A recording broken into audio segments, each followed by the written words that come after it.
Now let's get to the scheduled program.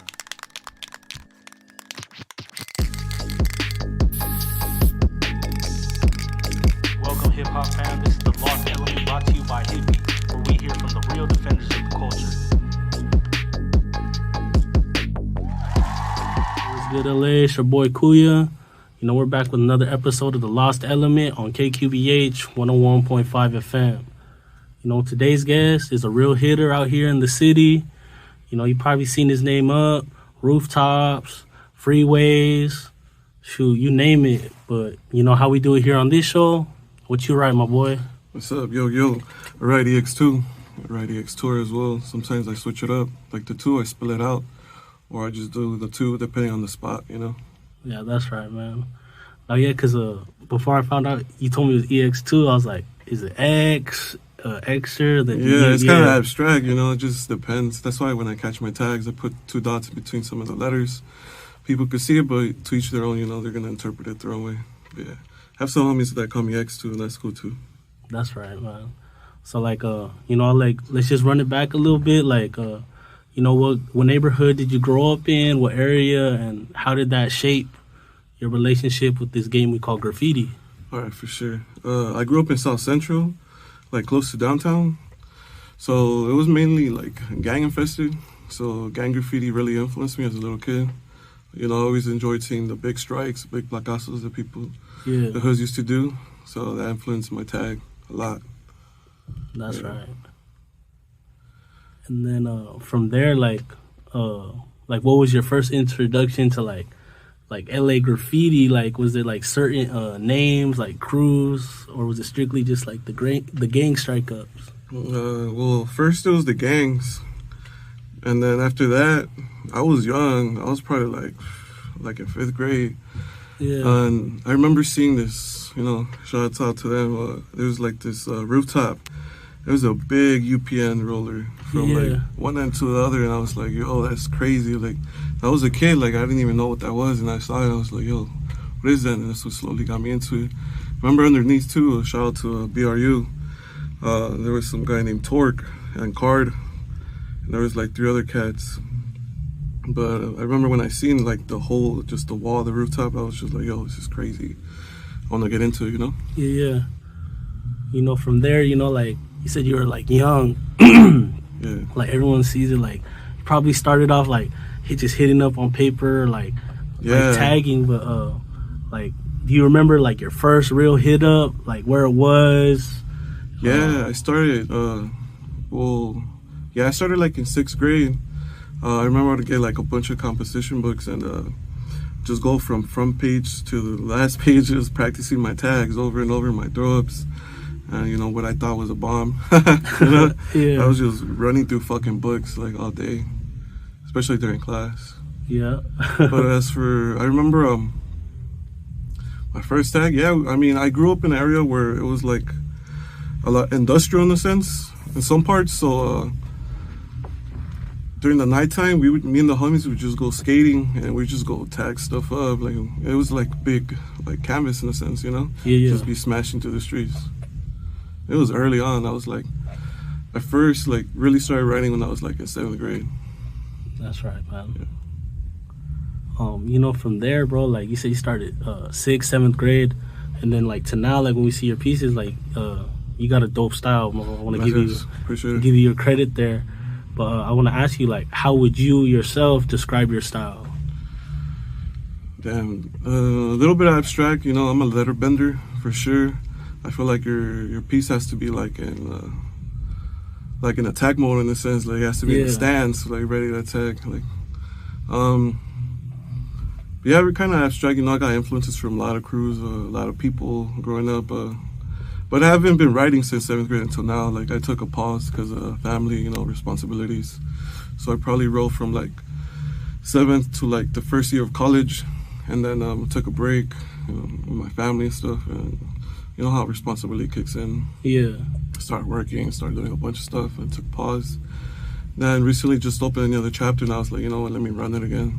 Because I've seen a lot of cats, and I have the time, and I've always been into Graff, man. Like, the way, like, I started seeing the city in a different way, like, start, like, interpreting it, like, like if it's a course, like the whole city, like, oh, if I hop on this roof, I could get into this pole. Start seeing the city like in a different way. So yeah, it's always been crazy. Man, it's dope you say that because, like, you know, LA is like, it's one of the major cities of the whole world, you know? Yeah. So, like, what elements of, like, graffiti, like, in LA do you think outsiders would overlook, and just the whole city overall, like, if they didn't do graffiti? Overlook in what way? Like, just they wouldn't take into consideration? Yeah, just, like, about LA graffiti and LA in general. Yeah, that's a tough one. I feel like the West Coast has its own style, you know, especially in LA. So definitely like gang influence. There's a lot of styles. Everybody like each to their own. Like they get influenced by different things. Yeah. Yeah. Most definitely, man. Next one I want to ask you, bro. Like, are you a part of any Graff crews or? Nah, I'm a one for now. Yeah. Okay, that's right. It's tough, you know, joining a crew because it's kind of like getting into a family. You know, you gotta make sure everybody's on the same point. Everybody's on the same like mission. You know. Yeah, most definitely, man. For those out there who are listening, you know, they may not know like what it means to run oneer. Like, could you just explain that for those people out there listening?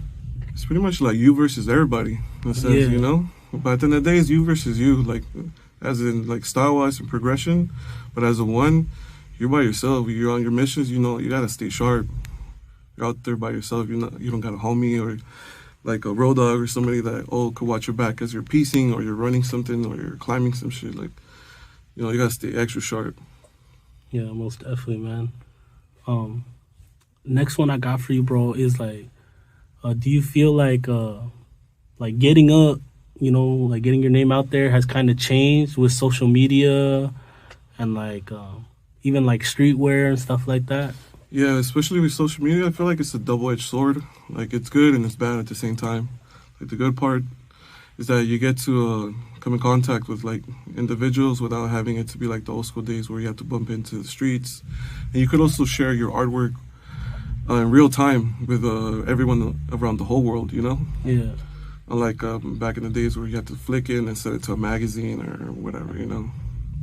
The bad part is that everybody feels like they got a voice and could just talk shit about you, you know? Which is bad. But whatever, you know? Yeah. I get that. There's good and bad. Yeah. Man. So like with the, you know, graffiti, like do you see it as art or vandalism? Oh, for sure. I like this question. It's for sure vandalism, dog. Vandalism? At the end of the day, yeah. Most definitely. At the core of it is vandalism, and it will always be vandalism. And it should be in the streets, always.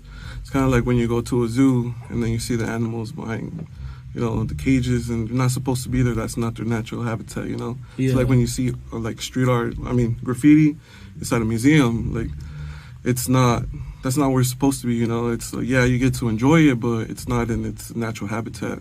It should be out in the street. Yeah, most definitely, man. Dang. So, like, in your words, bro, like, what is graffiti? Graffiti is vandalism, and in your own artistic way, you know. It's man, I love the craft. Like, it's just destruction in a sense, you know. It's also it's peaceful and it's crazy in its own way, you know. So yeah. Going off of like what you said of like graffiti being in a museum, you know, like I want to ask, like, is there a difference between street art and graffiti, you know? Yeah, there is. I feel like, no disrespect to everybody who's doing street art, you know, to each their own.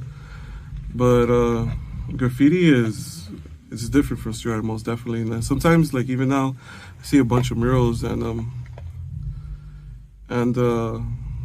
graffiti writers go over the murals, not the historical, cultural ones, more like the industrial, commercial ones. Yeah. And I feel like that's right. Like, that's kind of like an ad being shoved in your face. Like, you don't want that. Like, yeah. Especially with graffiti writers, like, run it with a throw, run it with whatever. Like, you know? Yeah. But as far as like the cultural murals, like, those are dope too, but it is different from graffiti. Yeah. No, I feel that.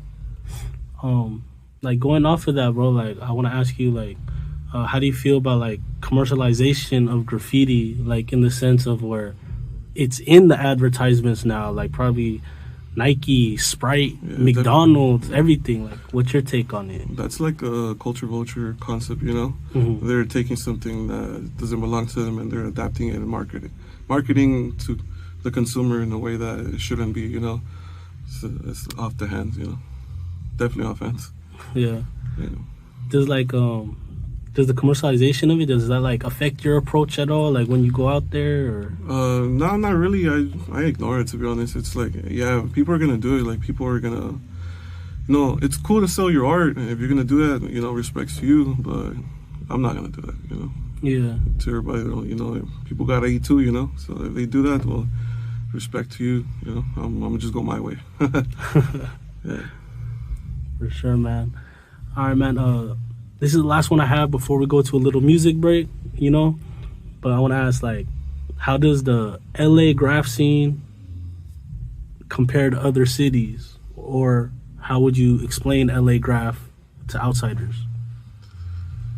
To outside, I feel like Graff is the same in every city, but just style-wise, it's different. Everybody in their area has their own stilo, which is dope.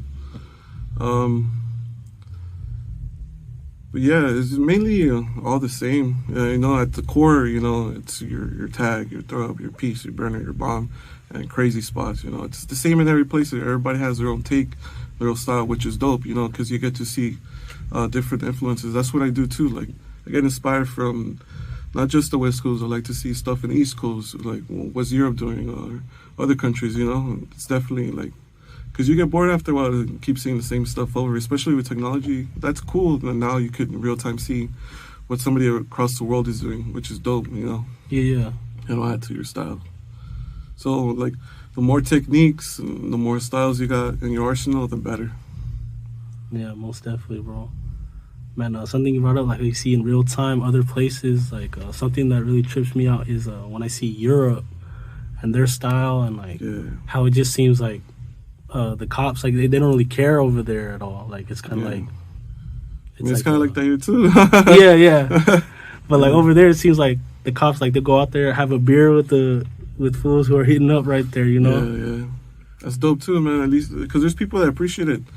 One time I got arrested. And I was talking to the cop, started talking to me. He was talking about, oh yeah, I remember seeing Star Wars back in the day. And I was like, what do you know about Star Wars? And then he was like, oh yeah, but whatever, to each their own. Yeah, man. All right, y'all, we're gonna go on a little break here. We're gonna have some music coming up for some underground people. You guys listen to Lost Element on KQBH LP, Los Angeles, California, 101.5 FM, a community service of the Boyle Heights Arts Conservatory. Broadcasting live on your FM dial and streaming on kqbhla.com.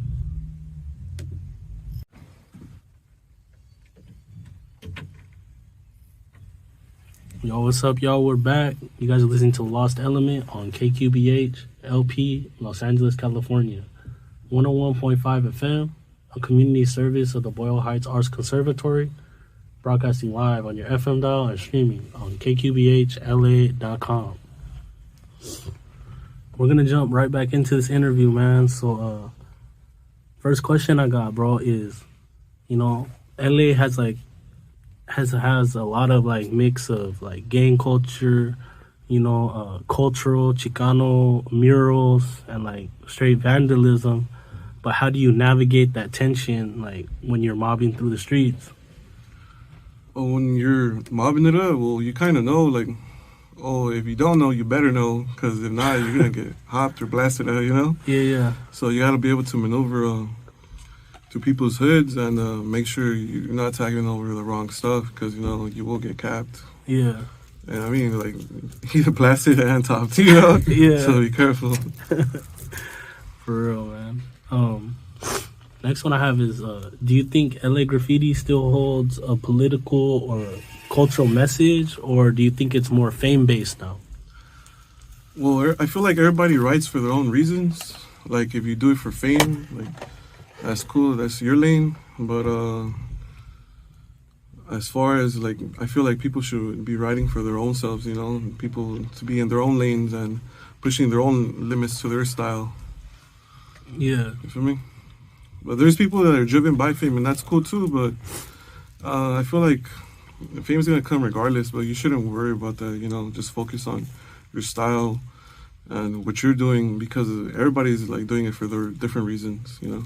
Yeah. I mean, there's like thousands of us out here. I bet you all of us got different reasons of doing it. Yeah, most definitely, man. Yeah. You know, with that, like, I want to ask, like, is there a difference between someone who just bombs the city versus someone painting for that clout? And is there a difference?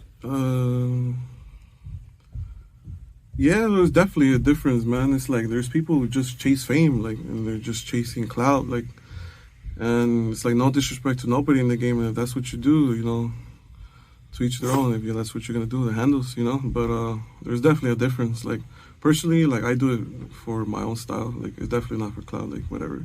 Like even if nobody knows me, like whatever. Like, what I'm doing is trying to push my own limits. You know, trying to push my ideas. That's right, man. So I want to ask, like, because like nowadays too, there's a lot of legal walls and like straight mural writers. But like, does that count, or is that a whole different lane? I feel like that counts too, but I feel like that's more to flex, like to show off your skills. Like, cause when you're bombing in like straight bombing, like in the city, like you don't have time to add that small detail or add like a little color here and there, or you know, cause I've been like, even to myself, like I've been holding back a lot. Like people see my stuff and they're like, oh, that's just cool, but it's like I could push it further, but I can't because time-wise and because it's high, you know? Yeah. You can't do what I really want to do, but the Eagles are cool. Like, I feel like they count too, but it's mainly, like, to get down. Yeah. For sure, man. So with that being said, man, I want to ask, like, what's your favorite spot? Like, you like the Heavens, Busted? Like, what's your favorite spot to hit up on? My favorite? Oh, I have multiples. Either one or the other. The first one is freeways for sure.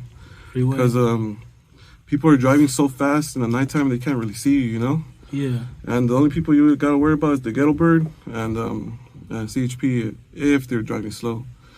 But it's cool because, you know, you could run it, you could bust a burner, you could get down, and it's cool. But also like the peaceful spots. Like recently I was painting next to the river. I think it's like somewhere in the harbor area. And it was just me, the wall, the can. I could hear the fish in the back in the river. I could hear the crickets. Like, just kind of like meditation in a sense, you know? Like, yeah. Just locked in. So either or, you know? But I'll run anything. Yeah. For sure, man. Man, this next one, bro, is how is graffiti hip-hop? Well, it breaks down back to the B-boys, you know? And to the originators of that.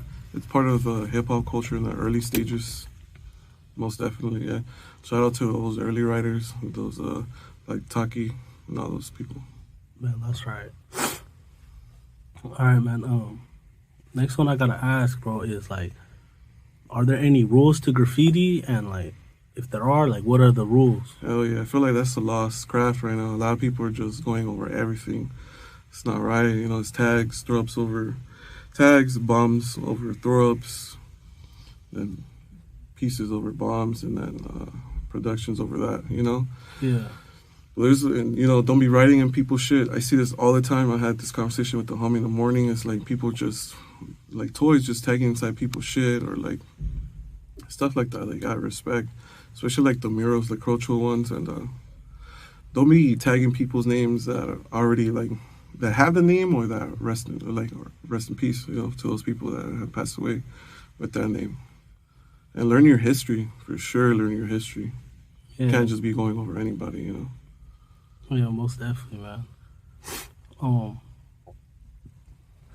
Next one I got for you, bro, is like, when you go out painting, like, what's it like when you go out on a mission? Like, what's the whole process of that? I feel like that's a great part of graffiti. Like, that's why I love graffiti too. That craft. It's like going on a mission is the best thing. Like, you gotta collect your items, find the spot, scope it out, go around security, you know, evade hoods. Like, avoid hoods, like, and going, like, avoiding security and the cops. Like, it's kind of like, it's definitely a mission. That's, like, one of my favorite aspects of graffiti. Yeah, man. Reminds me of that old school game of Getting Up. Oh, yeah, that game was active. Yeah, I played that. Yeah, that was sick, yeah. Especially when I was a youngster, that really motivated. Yeah, but yeah, that's a big part of graffiti. Like, people just think it's easy. They just walk up to shit and just start busting it. It's not like that. It's tough. No, there's a lot at stake. Not even, I mean, the cops are like the least problem. You could get blasted. Like, I remember being a youngster and, because when I was young, I would practice on my books, and then we had alleys to go practice, and there was a lot of hoods. And I remember just practicing on, I think it was like some guy's garage door or something, and all I hear is a door open, and somebody just starts blasting at us. We just started dipping. Yeah, so it's crazy. You gotta be careful, you know? Yeah, most definitely, man. Another thing I want to ask, bro, is like, you know, like with graffiti, like with racking, like, how is that a part of the culture, and is like racking still a thing in graffiti? Yeah, most definitely. Yeah, like I remember when we were younger, you know, it was always a two-man job. Well, I mean, you could go on by yourself and rack, but it's easier when it's two people. You know, I remember when we were young, we were like, we couldn't even buy spray paint. It was like, you know, indoor Swami spot, and it was like a auto sales place, and my homie would go in, he'd go in first and distract the guy, start asking him for shit. And then I'd go in, and then I just started taking out the cans, dipping them in my backpack. That's when we were rocking with Krylon a lot. Okay. Yeah, and then we just dip out. And then I remember at first it was cool, Krylon was sick. You know, you put a New Yorker on it was a wrap. You could do anything with that, catch mad flares, fill-ins, throw-ups.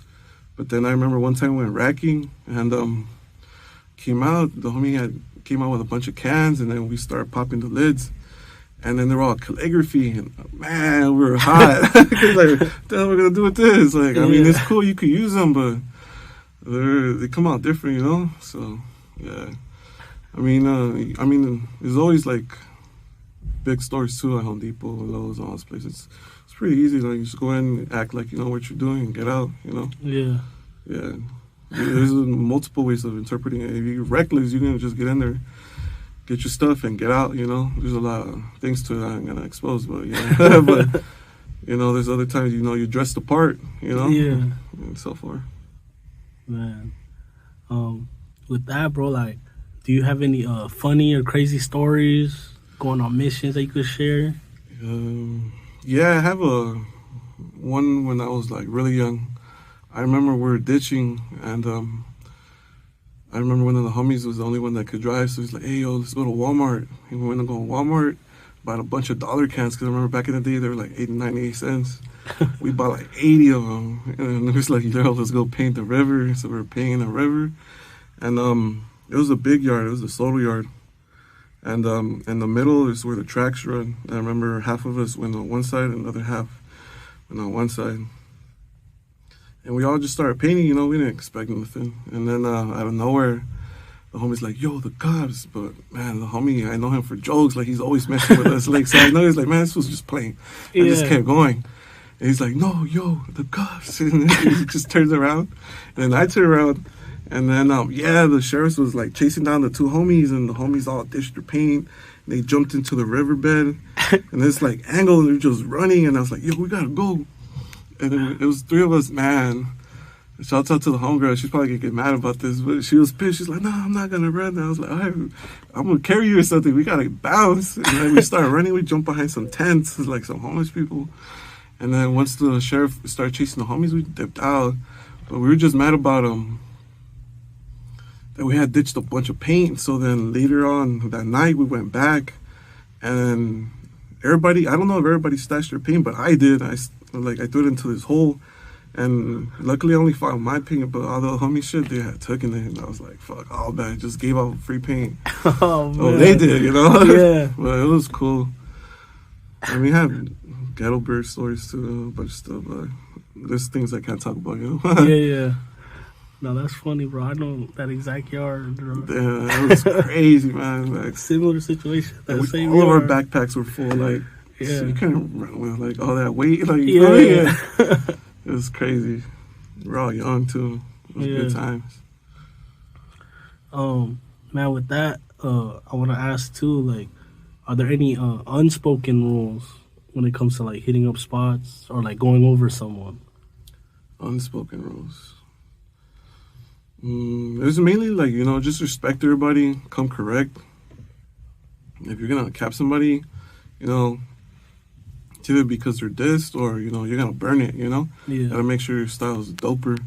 And some people get mad about that too, because of different reasons, but, you know, to each their own. If it's a landmark too, you know, respect your landmarks. Yeah. Yeah. Most definitely, man. Or also too, my bad, like, well, personally, like, I don't do like churches and stuff. Yeah. Like, places where I'm gonna affect, like if it's like a children's playground or things where there's like religious reasons or anything that's gonna influence like that's gonna be a bad take, you know. Yeah. Like, I respect everybody, you know. If it's an open space or whatever, then I'm a rocket. Yeah, most definitely, bro. Yeah, but have respect, most definitely. Yeah. All right, I'm gonna throw this one at you. It's like what if like it's like an abandoned church or abandoned like schoolyard or something like that? Is that free game if it's like abandoned? Abandoned, like if it's getting broken down and it's done for. Yeah, if it's done for, it's a wrap. I'm hitting that. Okay, for sure. Well, I'm talking about like church like that's active, that people go and praise there, you know. Avoid that, you know. Gotta have respect. Even if you don't believe in that church or that religion or whatever, like, you know, respect people. Yeah. You know, that goes a long way. Yeah, most definitely. Next one I got, bro, is like, do you think the risks of Graff today are the same how they were back in the 90s or 2000s? Hell no, man. No? I heard crazy stories about a lot of people getting locked up doing crazy time for graffiti. I mean, right now, you know, it's a slap in the wrist. It's nothing too crazy, you know, mess up your record or whatever. But, and man, there's been times where we got stopped for graffiti and they're just looking for guns, you know. And if you don't got a strap or nothing, or you don't got a warrant, they let you go. Yeah. You know, just keep pushing. I don't want to see you around this area or whatever. But there's been times when that's happened with the homies and we still go back to finish the spot, you know. Yeah. That's right. All right, next one I got, man, is are there any benefits from Graff? The benefits would just be like making good memories with people and meeting dope people, you know? Yeah. And creating connections like that. And also depending on what you do, like luckily I had the opportunity to put the basics of graffiti into my craft where I started my career, because I'm also a graphic designer, so I took dope, man. I took all my elements from graffiti, like line weight, color theory, perception, like space, contrast, all that, all the same elements, and I applied them to graphic design. And then from there, I just learned branding and marketing and everything else. But just learning letters and learning all that is just a big benefit. Like, I didn't even know I could make money off of it, you know? Because, I mean, there's people that go into museums and stuff like that, but that's tough, too. It's kind of like the NBA, you know? Not everybody's going to do it, you know? It's like less than, 5% of, like, everybody in the whole game. Yeah, that's like the Hall of Fame right there. You got to apply it to whatever, like, to whatever craft you do. Yeah, most definitely, bro.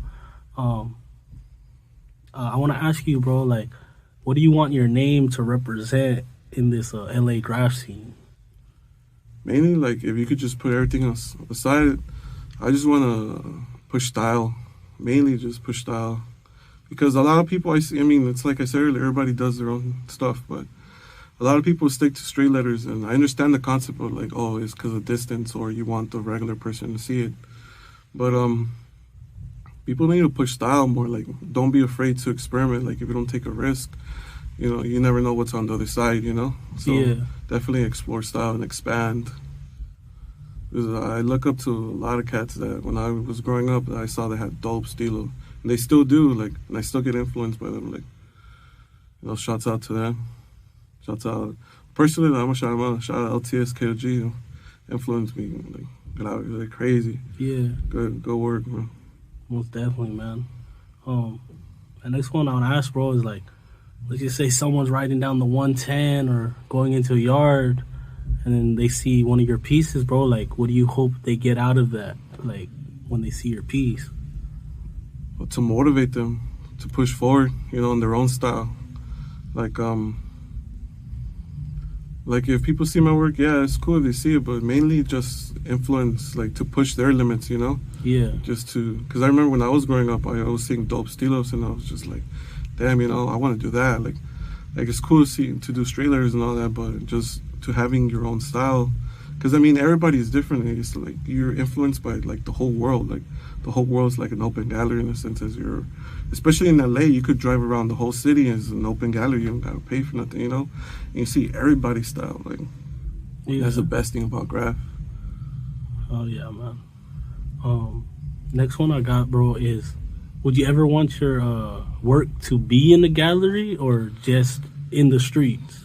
Mainly in the streets. Like if I could sell some work, that's fine too, but that's not the goal, you know? If it's gonna be in there, because I do paintings too on the side. I really am influenced by like abstract art and cubism and stuff like that. So, I mean, if it's in there, it's in there, but mainly like if I do sell art, I want it to be like a merge. Like I've always had this concept where I want to do like graphic tees and cut insoles for like the culture, where like you have like hidden compartments in the hoodie where it's easier for you to rack, or if you're like trying to bust a mission, you're not trying to take a backpack, you know, you couldn't have like a department in your hoodie where you put your cans in, you fold it, you could throw it like on your back or whatever, like functional streetwear, you know?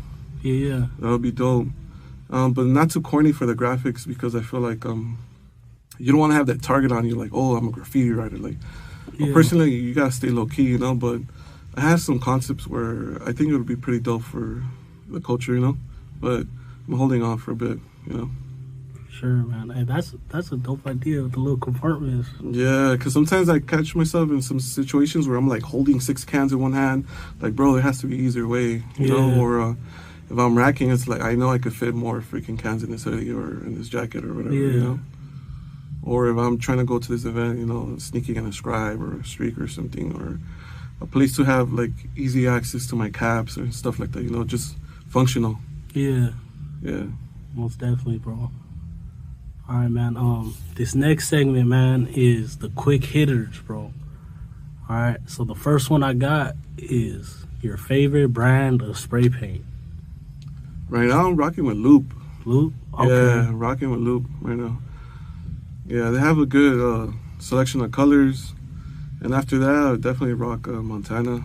Montana? Yeah, because of their selection of colors. You know, it's freaking endless. And I remember back in the days, you didn't have that many colors. But now, you know, it's dope. Man, that's right. I've been hearing that one a lot lately, the Loops. Yeah. It's cool. Because I remember sometimes, like, I'm not going to bash no brands, but sometimes, like, it's either really watery or, like, even to the smallest aspect, like, oh, it smells really bad, like, you know? Yeah. Because you're inhaling all these fumes at the same time, you know? You can't be killing yourself.